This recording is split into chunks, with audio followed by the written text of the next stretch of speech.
ജീവൻ തൻ്റെ ബോധമില്ലാത്ത ഭാര്യയെ ആ ജീപ്പിൽ കൂട്ടിക്കൊണ്ട് തിരിച്ചു പോകുന്നതാണ് അരുണ് ഒളിച്ചിരുന്ന് കാണുന്നത്.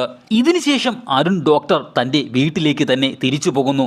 വീട്ടുമുറ്റത്തെത്തിയ അരുൺ കാണുന്നത് തൻ്റെ വീട്ടുമുറ്റത്തെല്ലാം ആൾക്കാരെല്ലാം കൂടി നിൽക്കുന്നു. വീടിന് മുന്നിൽ ഒരു ആംബുലൻസും ഉണ്ട്. അയാൾ തൻ്റെ വീടിന് മുന്നിൽ കൂടി നിന്ന ആൾക്കാരുടെ ഇടയിൽ നിന്ന് ആ ദൃശ്യം കാണുകയുണ്ടായി.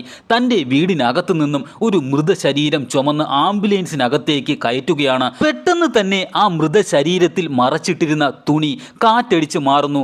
അത് അരുൺ ഡോക്ടർ തന്നെയായിരുന്നു. അപ്പോഴാണ് ഈ അരുൺ ഡോക്ടറിന് ഒരു കാര്യം മനസ്സിലാകുന്നത്.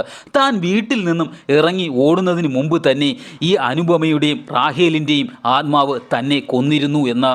അടുത്ത് സിനിമയിൽ കാണിക്കുന്നത് തൻ്റെ ഭാര്യയായ ബാലയെ ഹോസ്പിറ്റലിൽ അഡ്മിറ്റ് ചെയ്തിരിക്കുകയാണ് ജീവൻ. തൊട്ടടുത്ത് തന്നെ ജീവൻ ഇരിപ്പുണ്ട്. ആ സ്ഥലത്തേക്ക് ഒരു പോലീസ് ഉദ്യോഗസ്ഥൻ വരുന്നുണ്ട്. എന്നിട്ട് ജീവൻ്റെ അടുത്ത് ഇങ്ങനെ പറയുന്നു, അരുൺ ഡോക്ടറിൻ്റെ ബോഡിയിൽ നിന്ന് കണ്ടെത്തിയ ഫിംഗർ പ്രിൻറ്റുകൾ ബാലയുടെ ഫിംഗർ പ്രിൻറ്റുമായിട്ട് യോജിക്കുന്നില്ല എന്ന്. ഇത് കേട്ട ജീവന് സന്തോഷമാകുന്നു. ഇതിനുശേഷം അനുപമയുടെയും റാഹേലിൻ്റെയും ആത്മാവ് അവിടെ നിന്നും പോകുന്നതായി കാണിക്കുന്നു.